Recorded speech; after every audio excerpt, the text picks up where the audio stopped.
Hey, Bobby Manning here, Noah Dazell alongside. We made it back for the exit interviews from New York. Here in Boston, a similar somber tone to the one we heard last night after a couple players here said that they let Boston down. They let the franchise down with that 4-2 loss to the Knicks in the second round here, well short of their championship aspirations. Heard from Drew Holiday, Al Horford, several others here, and there's that sense that the team could be a lot different next year, and that this was a blown opportunity for them. Yeah, missed opportunity was kind of the name of the game today. I think they feel like they were the better team than New York. Multiple guys said that, Al Horford, Drew Holiday. And I think they really point back to games 1 and 2 is where the series kind of slipped away.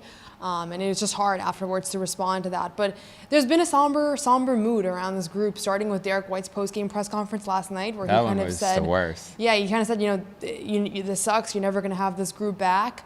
Going to today, where you had, different guys kind of speculating about the team's future and their abilities to play together again. Yeah, and Al Horford addressed his future. Probably the most surprising revelation of the day, that after a year where it felt the whole way through that he'd be back no matter what, he left the door open to retirement as well as a departure in free agency, I believe, saying that he had to talk to his family and think things through after what he saw in that last round. I think obviously the defeat, but also Jason Tatum's injury and the prospect of him missing almost all of next year, if not all of it, impacts his outlook as well.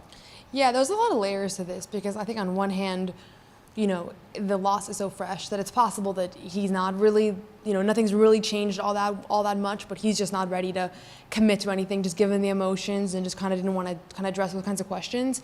It's also very possible that the reality that the franchise cornerstone, their best player, is potentially going to miss all of next season changes his plans, because he might not see them as a contender next year, in which case does he want to spend his age 39 season for a team that's not going to contend. So it's shocking to think he could leave again. Yeah, I still think it's incredibly unlikely that he will retire.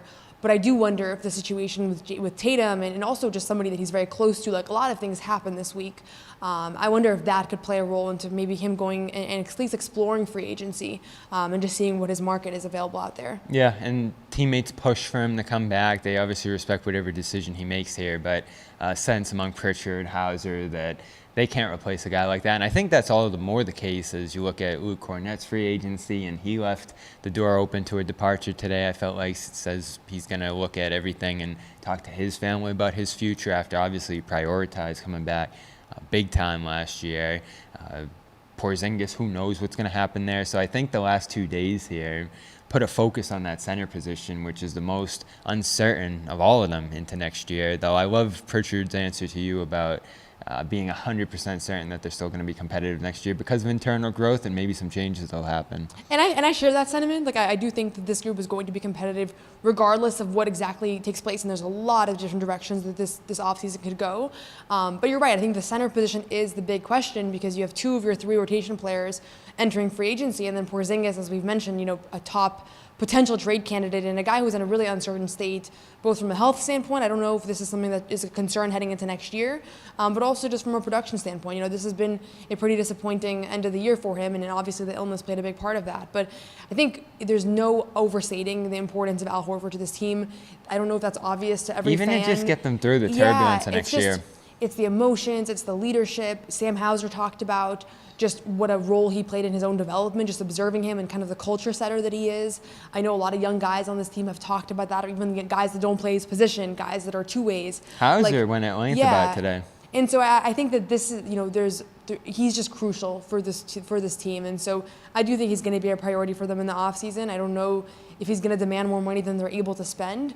But this is not just, a lot of people might look at his stats and say, that's replaceable. I think his impact far exceeds what shows up on the box score. Yeah, just from a stability standpoint, they're going to need that next year, whatever stability they can find through what's going to be obviously a challenging year. Sam Hauser said today as well that they don't know the exact timeline for Tatum being out here, but it's probably going to be a long time. And I think we all realize that fully here, and see that this is going to be an interesting summer and great time to hear from Brad Stevens. I don't think there's ever been a more anticipated Brad Stevens presser as GM here. There's a million questions that we need answered from him as all of us try to figure out what's going to happen here. And that'll happen on Monday, so stay tuned for coverage of that. We'll have more discussion about the offseason and the season that just ended here on CLNS Media and Celtics All Access, so stay tuned for some more podcasts as well as videos for us here on the Garn Report, as well as the rest of CLNS Media. Noah Dazell, Bobby Manning. This has been Exit Interviews here at Auerbach Center, and more to come as the Celtics off-season approaches. We'll talk to you soon.